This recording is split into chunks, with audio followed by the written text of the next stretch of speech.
កាលបើកូនប្រុសរបស់នាងស្លាប់ទៅហើយបុគ្គលទាំងឡាយយកកូនប្រុសរបស់នាងយកទៅដុតនាងក៏ហាមឃាត់មិនព្រមឲ្យយកទៅដុតឡើយទាំងនេះព្រោះនាងមិនធ្លាប់ឃើញមនុស្សស្លាប់មកពីមុនហើយនាងគិតថាយើងនឹងសួររកថ្នាំដើម្បីនាំមកជាបាល់កូនប្រុសរបស់យើងនាងទៅបីសាកសពកូនប្រុសដើរសួរទៅតាមលំដាប់ផ្ទះថាលោកទាំងឡាយដឹងថ្នាំសម្រាប់ព្យាបាលកូនប្រុសរបស់ខ្ញុំដែរឬទេបុគ្គលទាំងឡាយបានស្ដាប់សំណួររបស់នាងហើយម្នាក់ប្រាប់ថាថ្នាំសម្រាប់ព្យាបាលមនុស្សស្លាប់នាងធ្លាប់ឃើញនៅទីណា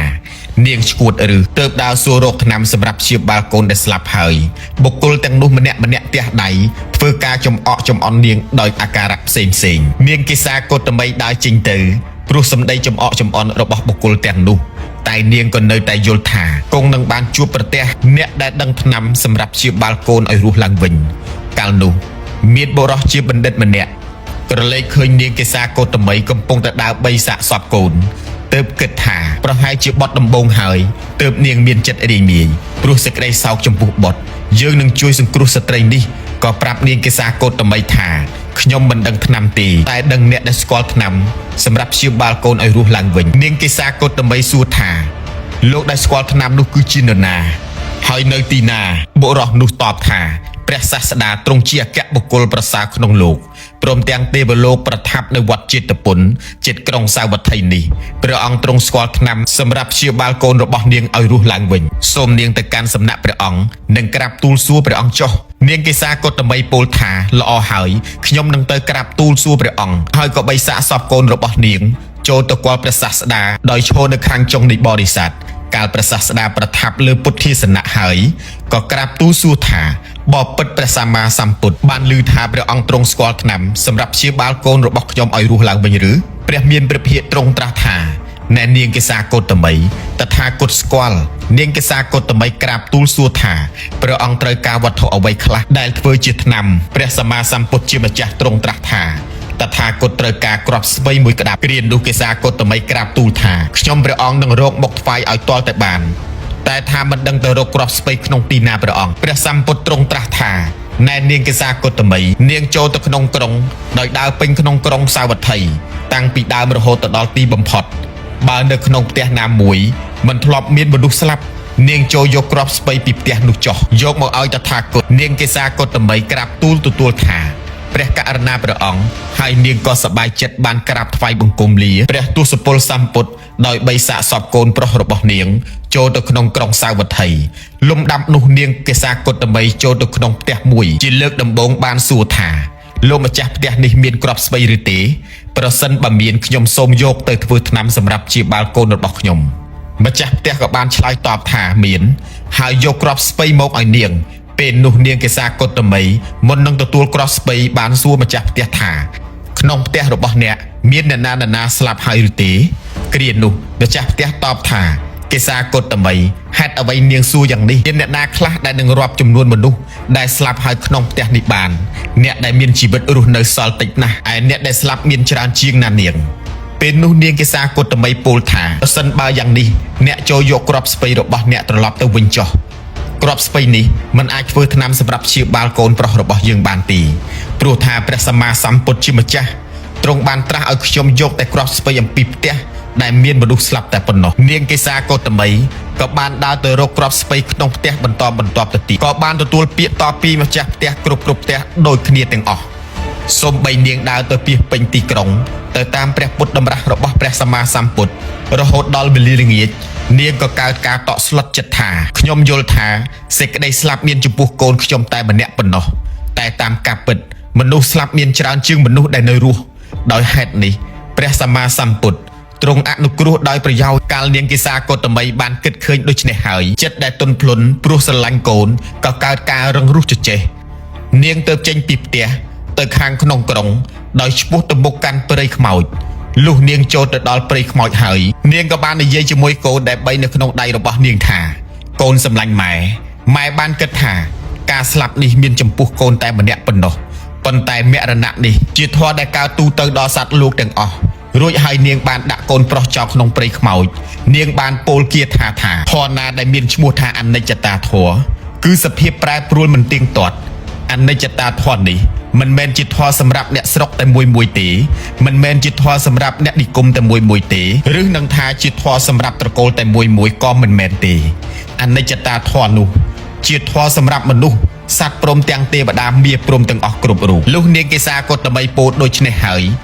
នាងបានត្រឡប់ចូលទៅគាល់ព្រះសម្មាសម្ពុទ្ធថ្វាយបង្គំរួចហើយឈរនៅក្នុងទីដ៏សមគួរគ្រានោះព្រះសក្យមុនីសម្ពុទ្ធទ្រង់ត្រាស់សួរថាណែនាងកេសាកុតមីនាងបានគ្រាប់ស្ពៃឬទេនាងកេសាកុតមីក្រាបទូលថា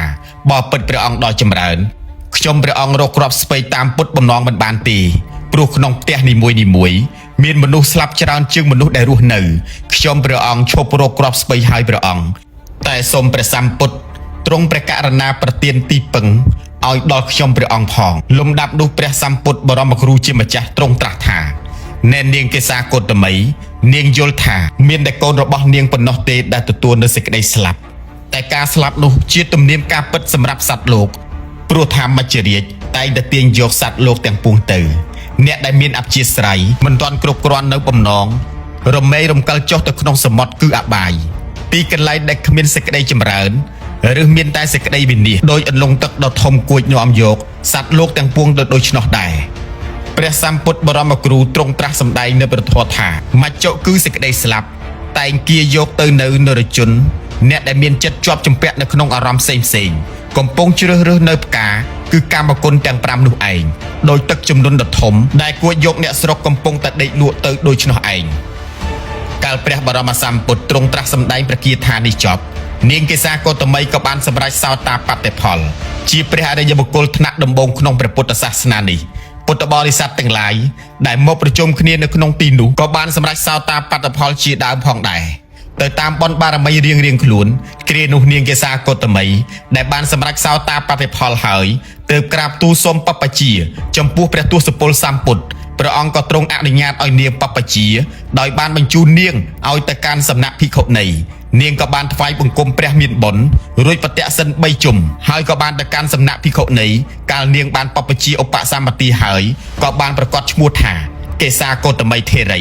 ថ្ងៃមួយព្រះនាងកេសាកុតមីថេរីដល់វរៈទទួលនាទីចាត់ចែងដុតប្រទីបក្នុងរោងឧបោសថព្រះថេរីក៏បានឃើញអណ្ដាតប្រទីបឆេះសន្ធោសន្ធើឡើងនិងរលត់ទៅវិញនាងក៏បានកាន់យកជាអារម្មណ៍ថាសត្វលោកដែលកើតមកហើយត្រូវតែស្លាប់ទៅវិញដូចជាអណ្ដាតនៃប្រទីបនេះដូចនេះឯងរីឯអ្នកដល់នៅព្រះនិព្វានហើយមិនប្រកាសយ៉ាងនោះទេនាងបានធ្វើទុកក្នុងចិត្តដោយឧបាយនៃប្រាជ្ញាយ៉ាងនេះវិបស្សនាញាណក៏បានចម្រើនឡើងហើយគ្រានោះព្រះពុទ្ធអង្គគង់នៅក្នុងព្រះកណ្ដកុដព្រះអង្គក៏បានបញ្ចេញឆោពន្ធរាំងសីទៅហាក់បីដូចថាព្រះបរមសាស្តាគង់ប្រថាប់នៅខាងមុខព្រះថេរីត្រាស់ថាយ៉ាងនោះឯងកេសាកុតមីសត្វលោកដែលកើតមកហើយត្រូវតែមានសេចក្តីស្លាប់ជាទីបំផុតដូចជាអណ្ដាតប្រទីបនោះឯងអ្នកដល់នៅព្រះនិព្វានហើយរមែងមិនប្រកាសយ៉ាងនេះឡើយព្រះអង្គទើបទ្រង់ត្រាស់ប្រគាថាបុគ្គលណាកាលមិនបានឃើញនៅការកើតនិងការសូន្យទៅនៃបញ្ញខន្ទីហើយរស់នៅ100ឆ្នាំក៏ដោយជីវិតរបស់បុគ្គលអ្នកឃើញនៅការកើតឡើងនិងការសូន្យទៅនៃបញ្ញខន្ទីសូម្បីរស់នៅតែមួយថ្ងៃក៏ប្រសើរជាងកាលដែលព្រះអង្គទ្រង់ត្រាស់ប្រគាថានេះចប់ហើយព្រះនាងកេសាកុតមីថេរីបានសម្រេចនៅអរហត្តផលជាព្រះអរហន្តីដែលជាព្រះអរិយបុគ្គលថ្នាក់ខ្ពស់បំផុតក្នុងព្រះពុទ្ធសាសនានេះព្រមទាំងបែកធ្លាយក្នុងបដិសម្បទា4នៅក្នុងពេលនោះឯងព្រះនាងកេសាកុតមីថេរីជាអ្នកតឹងរឹងបំផុតក្នុងការប្រើប្រាស់គ្រឿងបរិក្ខារដោយនាងជាអ្នកមានប្រក្រតីទ្រទ្រង់នៅចីវរៈសៅម៉ង3ប្រការ1សម្ពុតចីវរក៏សៅម៉ង2អំបោះសម្រាប់ដេកក៏សៅម៉ង3ជ្រលក់ទឹកអំចត់ក៏សៅម៉ងក្រោយមកព្រះសម្មាសម្ពុទ្ធជាម្ចាស់ទ្រង់គង់នៅក្នុងវត្តចេតពុនចិត្តក្រុងសាវត្ថីព្រះអង្គក៏បានប្រកាសតែងតាំងភិក្ខុនីទាំងឡាយទុកក្នុងតំណែងជាអេតតកៈផ្សេងទៅតាមបុណ្យបារមីរៀងខ្លួនប៉ុន្តែក្នុងពេលនោះដែរព្រះលោកនាយកទ្រង់បានប្រកាសតែងតាំងព្រះនាងកេសាកុតមីថេរីទុកក្នុងតំណែងជាអេតតកៈឲ្យជាអ្នកប្រសើរជាងភិក្ខុនីទាំងឡាយផ្នែកខាងទ្រទ្រង់ចីវរៈដ៏សៅម៉ងមួយរូបផងដែរដោយមានសម្ដែងនៅក្នុងគម្ពីរអង្គត្តរនិកាយឯកនិបាតដោយមានសេចក្តីថាអេតតកាំងភិក្ខវេមៈសាវិកានាំងភិក្ខុនីនាំងលោកចីវរៈធរិនាំងយៈទីទាំងកេសាកុតមីមនាលភិក្ខុទាំងឡាយកេសាកុតមីជាអ្នកប្រសើរជាងភិក្ខុនីទាំងឡាយជាសាវិការបស់តថាគតផ្នែកខាងទ្រទ្រង់ចីវរៈដ៏សៅម៉ង